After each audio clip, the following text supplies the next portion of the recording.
प्रेम बतावे से रस घटता है, उसको गोपनीय रखो। पितरवंश महाप्रभु के चरित्र में आता है, उनके पिताजी सेवा करते थे ठाकुर जी की, और श्री महाप्रभु जी का मन तो बहुत होता था सेवा में जाने का, पर छोटे बालक हैं, हरिवंश बालक है, तो दूर ही खड़ा कर देते, बोले तुम दूर से सेवा किया करो। दूर खड़े खड़े हरिवंश महाप्रभु कभी गायन की सेवा करते, कभी कोई सेवा करते। एक दिन हिंडोला पड़े थे, झूला झूल रहे थे ठाकुर जी, तो श्री हितरवंश महाप्रभु के पिताजी उनको, व्यास मिश्र जी उनको डोर दे गए झूला की, और बोले झूला झुलाओ ठाकुर जी को। तो झूला झुलाने लगे। पिताजी तो चले गए, पिताजी के जाते ही महाप्रभु जी के नेत्र बंद हो गए। नेत्र बंद होते ही जो छवि सामने झूला पे बैठी वो सचल होकर के उनके चित्त में आ गई, और असली में झूला झूलने लगे अंदर ही। और अब तो चल भी रहे हैं, बोल भी रहे हैं, सब बातें कर रहे हैं। महाप्रभु जी से कहने लगे, रूखो सूखो झूला झुलाओगे, कुछ गा के सुनाओ। महाप्रभु जी तो इतने आनंद में भर गए, गाने लगे, झूला का पद गाने लगे। अब प्रत्यक्ष में जो झूला था उसकी डोर छूट गई है, लेकिन मन में एक झूला में प्रिया प्रियतम बैठे, तो हाथ वैसे ही चल रहा है, हाथ में डोर नहीं है, प्रत्यक्ष झूला तो रुक चुका है, पर मन के झूला को झुला रहे हैं और पद गा रहे हैं। तो लीला ऐसी घटी कि सामने जो उनके पिताजी के ठाकुर जी, जो कि त्रिभंग ललित दोनों युगल सरकार बैठे थे, उनने मन में विचार करी, बोले ये महाप्रभु जी तो झुला ही नहीं रहे, झूला तो रुक गए हो। श्री जी बोली, अब छेड़ना नहीं उनको, वो अंतरंग भाव में, अपने मानसी भाव में हम दोनों की सेवा कर रहे हैं, अब मानसी भाव में सेवा करने दो, प्रत्यक्ष में क्या करें। ठाकुर जी बोले, मुंह को तो गर्मी लग रही है, कौन झुलावे को झूला। अब व्यास मिश्र जी नीचे चले गए, जे मानसी में चले गए। श्री जी बोली, काय बात को खड़े हो, लटको नीचे, झूलाते पाम लटकाओ नीचे, अपने एड़ीनते अपने पाम से झुलाओ। सो व्यास मिश्र जी के सेवा के ठाकुर जी, त्रिभंग ललित ठाकुर जी, वो सहज हो गए और झूला में अपने दोनों पाम लटका करके अपने पैर के अंगूठा से झूला को पीछे झोंका देने लगे और झूलने लगे। झूलते झूलते झूलते महाराज जोर जोर से, छोटे से ठाकुर जी बेचारे, कितनी ताकत उनमें, जोर जोर से अंगूठा लगा में, अच्छा अंगूठा के अलावा पैर लगावे को प्रयास करें तो लुढ़क जाए नीचे, बेचारे पूरे उतर भी ना सके, बस अंगूठा ही छुपा के पीछे झोंका दें। श्री जी कहने को और जोड़ते झुलाओ। श्री जी बोले, ठाकुर जी बोले, गिर जाऊंगा नीचे। कैसी कैसी लीला ठाकुर जी की। वहां सामने हितरवंश महाप्रभु बैठे हैं, मानसी में झूला झुला रहे हैं, लेकिन प्रत्यक्ष में ठाकुर जी का झूला नहीं चल रहा, तो ठाकुर जी स्वयं सहज होकर के अपने झूला को चला रहे हैं। वाणी ऐसा प्रसंग आता है कि झुलाते झुलाते झुलाते ठाकुर जी तो इतने थक गए, अपने हाथन से ही अपनी जांग दबाने लगे। बोले मैं तो हार गया, इतने पसीना आ गए कि अपने सबरे लत्ता उतार करके और श्री हितरवंश महाप्रभु पे ही फेंक दिए। जब व्यास मिश्र जी आए लौट करके, सोई ठाकुर जी ऊपर चढ़ करके और ऐसे ही खड़े गए, लेकिन वस्त्र पहनना भूल गए। व्यास मिश्र जी ने आकर के देखी तो हरिवंश बालक तो बस झूला चला रहा है, और सामने झूला धीमे धीमे चल रहा, पर डोर छूटी हुई है। और तभी क्या देखा, प्रिया प्रियतम को जैसे देखा, सो ठाकुर जी ने तो अपना पटका वटका सब नीचे फेंक रखो है, सब लत्ता नीचे उतार के धर रखे। अब उनको तो ये भेद समझ नहीं आया, उन्होंने सोचा कि शायद ढीले वस्त्र पहनाए होंगे इसलिए उतर गए, लेकिन कौन बतावे कि वो तो श्रम हो गया ठाकुर जी को, इसलिए उतार के फेंक दिए। भैया, ये ठाकुर ने केवल आचार्यों के संग लीला नहीं की, आज भी ठाकुर जी लीला करते हैं, आज भी ठाकुर जी लीला करने के लिए बैठे हैं। हमारी भावना वैसी हो जाए, हमारी भावना में वो सुदृढ़ता आ जाए। आज भी ठाकुर जी लीला करता है। तो कभी अगर ऐसा हो कि श्रृंगार बार बार उतर रहा है, आरती करते करते आरती गिर रही है, भोग का थाल रखे गए तो महाराज लौट के आए तो एक आध सामग्री गिर गई नीचे, ठाकुर जी ऐसे कुछ ना कुछ इधर उधर कर रहे हैं, तो समझ जाओ ठाकुर जी आपसे राजी बैठे हैं। और कुछ नहीं कर रहे, बिल्कुल चुपचाप खड़े हो जाते हैं, तैयार हो जाते हैं, श्रृंगार करा लेते हैं, व्यवस्थित रहते हैं, बिल्कुल महाराज सीधे बालक की तरह चुपचाप बैठे रहते हैं, कुछ नहीं करते। तो निश्चित ही है कहीं ना कहीं हमसे कहीं नाराज तो नहीं है ठाकुर जी। इसका मतलब यह नहीं है कि कल मुकुट इतना ढीला धराओ कि वो अपने आप ही गिर जाए। वो धारण तो आपको वैसे ही कराना है जैसे आप कराते हो, अपने आप गिरे ठाकुर जी। और फिर जो सुख मिलेगा ना आपको, कभी कभी कितनी बार हमारे ठाकुर जी के साथ ऐसी लीला में हुआ। हमारे श्रीनाथ जी यहाँ पर चोक धारण करते हैं, पीछे श्रीनाथ जी की दिख रही है, यहाँ पे हीरा रहता है, ऐसे लाल जी भी हीरा धारण करते हैं। वो हीरा इतना छोटा सा, वो खोता ही रहता है, और खोता कहाँ है और मिल कैसे जाता है ये भगवान नहीं जाने। ठाकुर जी उसको अपने गोजाम भर के घूमते हैं, अपने जेब में धर के घूमते हैं। हमसे खो जाए तो ठाकुर जी कहीं ना कहीं से निकलवा ही देते हैं। बड़ी लीलाएं हमारे लाल जी की। तो हम क्या कह रहे थे भैया, ईर्ष्या भाव चित्त में मत लाओ, वैष्णवों के प्रति भी मत लाओ। ईर्ष्या दोष जब तक नष्ट नहीं हो रहा है तब तक अपनी माला बढ़ाते रहिए, तब तक कथाएं सुनते रहिए। जिस दिन आपके भीतर से ईर्ष्या निवृत्त आप हो गए, बस समझ जाना ठाकुर जी नेके ही दूर रह गए। बस अब किसी की उपलब्धियों से, किसी की श्रेष्ठताओं से, किसी के भावों से कभी ईर्ष्या भाव नहीं। तो भागवत जी का मूल उद्देश्य क्या है? ईर्ष्या निवृत्त करना। भैया स्कूल का काम है सबको इंटेलिजेंट बना के निकालना, पर सारे बच्चे फर्स्ट नहीं आते, कुछ ही निकल पाते हैं। कथा का काम है सबको ईर्ष्या निवृत्त करना, पर इतनी हजारों की संख्या में भी दावे से कह रहे हैं 5 या 6 लोग ही ईर्ष्या निवृत्त होंगे, सब नहीं हो सकते। पर यह प्रयास करना चाहिए कि हम ईर्ष्या निवृत्त हों, और जब तक ईर्ष्या निवृत्त नहीं हो रहे तब तक भजन बढ़ाते ही रहो, बढ़ाते ही रहो। वजन नहीं, भजन, भजन बढ़ाते रहो। तो भागवत का विषय क्या है? निर्वत्सर हमारे चित्त में परम धर्म का बीज बोना। भागवत का अधिकारी कौन है? बोले मात्सर्य दोष से जो रहित है। अब तीसरा, वैद्यम वास्तवमत्र वस्तु शिवदम। श्रीमद् भागवत जी क्या करती हैं? ठाकुर जी से हमारा संबंध कराती। भागवत जी केवल ठाकुर जी से संबंध कराती हैं और किसी से नहीं। कथा सुनने के बाद में ठाकुर जी अपने लगने लगे। हमारे अयोध्या के एक संत थे श्री गोपालाचार्य जी महाराज, बहुत अच्छे। उनकी लीलाएं कभी कभी मैं कथा में सुनाता हूं। ऐसी लीला, ऐसी सेवा अपने ठाकुर जी की इस कली काल में और अभी पिछले 50 सालों में किसी ने नहीं की होगी। उनके छोटे से गोपाल जी थे, उनको संगी रखते थे, वो भी उनको लाल जी बोलते थे। हम अपनी सेवा के गुरु जी उनको मानते हैं, गोपालाचार्य जी। उनका काम पता है क्या था? कहीं भी कुछ भी मिल जाता, उस वस्तु को कैसे ठाकुर जी की सेवा में लाऊं। जैसे कोई कपड़ा कोई भेंट में दे गया, अब ये कपड़ा से ठाकुर जी की पोशाक बने, ठाकुर जी की गद्दी बने, ठाकुर जी के जे बने।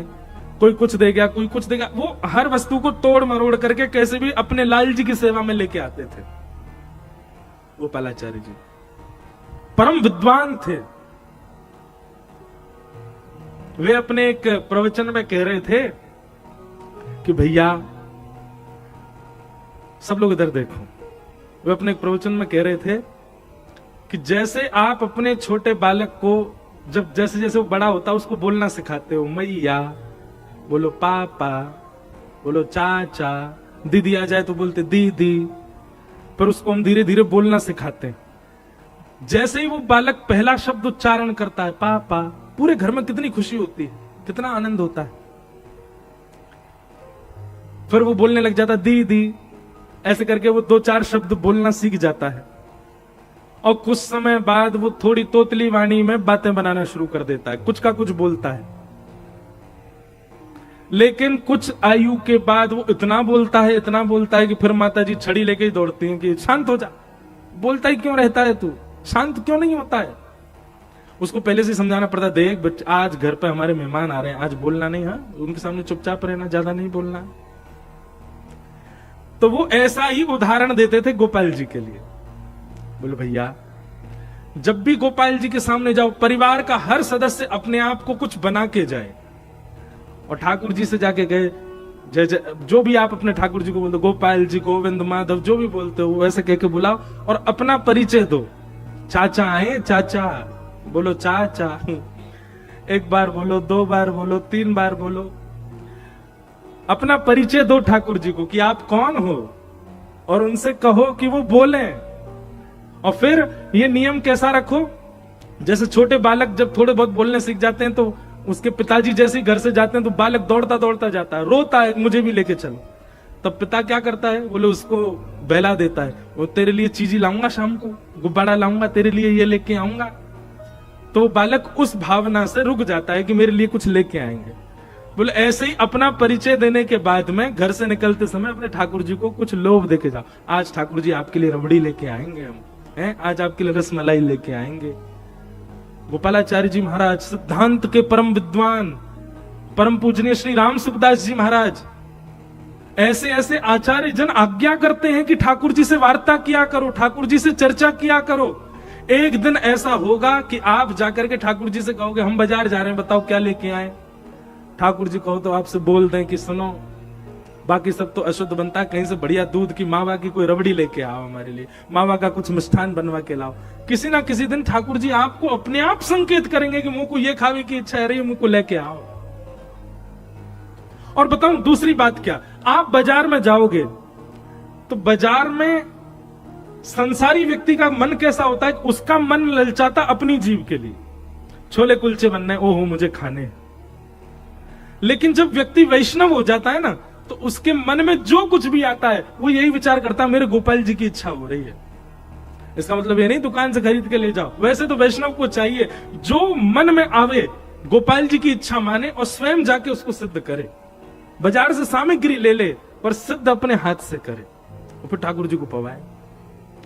सेवा के बड़े रूप हैं भैया, करो तो सही उस भावना से। तो श्रीमद् भागवत जी क्या करती हैं, बोले ठाकुर जी से हमारा कोई संबंध करा देती है। वैद्यम वास्तव मत्र वस्तु शिवदम, कल्याणकारी संबंध। और तापत्रयोन्मूलनम, 3 प्रकार के तापों का उन्मूलन करती है भागवत की कथा। आदि दैविक, आदि भौतिक, आध्यात्मिक 3 प्रकार के ताप हैं। ये तीनों प्रकार के तापों का उन्मूलन करती है। मतलब हम एक बात कथा में कहा करते हैं कि वैष्णव व्यक्ति को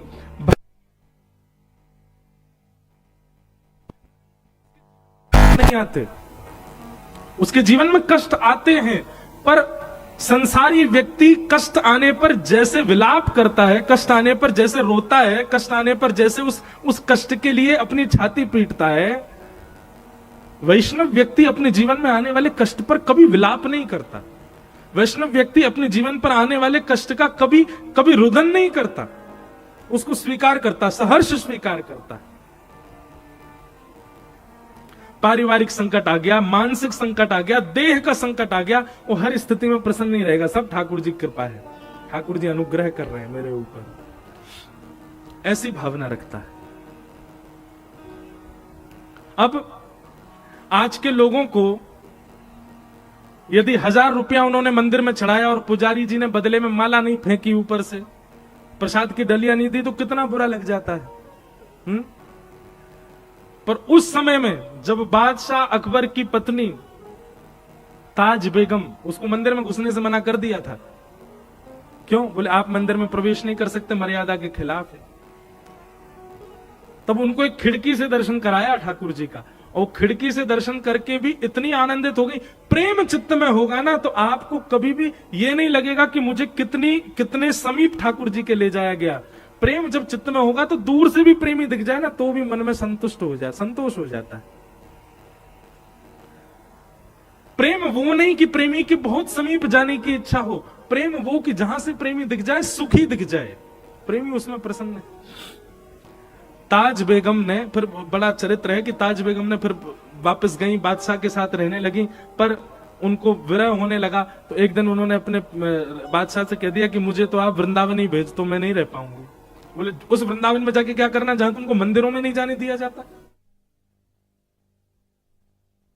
नगर में रहता, उस नगर में मैं रहूं, इससे मुझे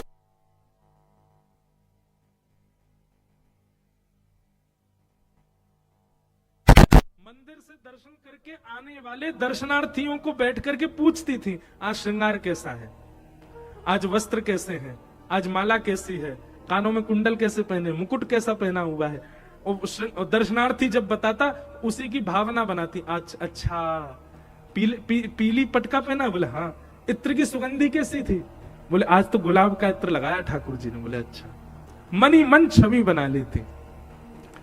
ताज बेगम की स्थिति ये पहुंच गई एक समय आने पर कि कुछ दिन बाद ताज बेगम जाती और जाकर के कागज कलम लेकर के बाहर बैठी बैठी खुद ही चित्र बनाती और चित्र बना करके केवल दर्शनार्थी से कंफर्म करती, आज ठाकुर जी ने पीली पोशाक पहनी है? बोले हाँ। उसके ऊपर ऐसी टेढ़ी सी पाग पहनी है? बोले हाँ।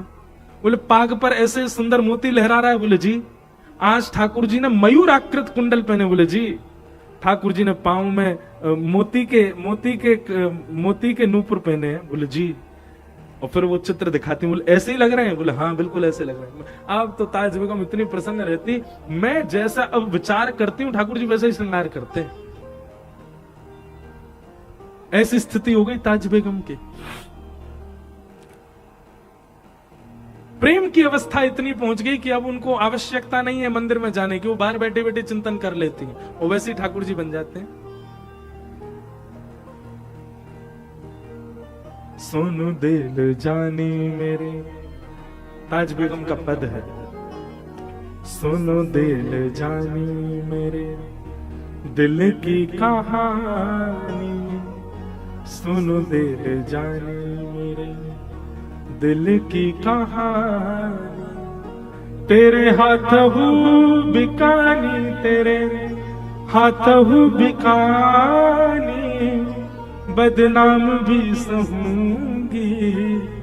सुनो दिल जानी मेरे, दिल की कहानी। नंद के कुमार कुर्बान तेरी सूरत पे, वृंदावन छोड़ अब कहीं भी ना जाऊंगी। सुनो दिल जानी मेरे, दिल की कहानी। तेरे हाथ हूँ बिकानी, बदनाम भी सहूंगी। सुनो दिल जानी।